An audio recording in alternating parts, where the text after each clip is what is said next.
Hello, this is just a quick tip for all of my students today.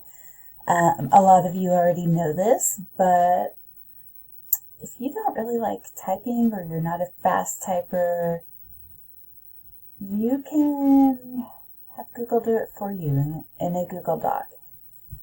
Here's what you do. You go to Tools in your Google Doc.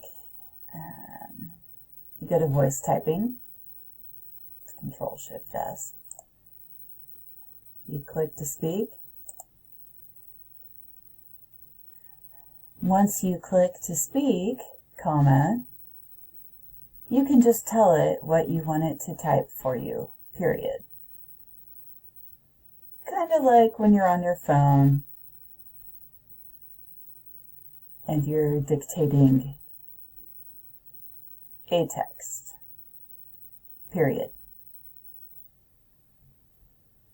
You do have to tell it where to put the punctuation, comma, as you can see, period.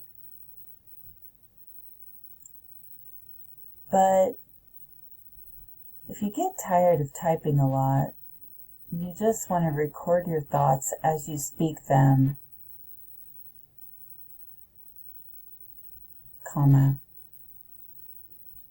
This is a pretty good way to go, period. Then when you're done, you just click stop on that. Voila. Okay, that's a helpful tip for today. If you need any help with that, let me know. Once again, it was in Google Docs, Tools, Voice Typing. There you go.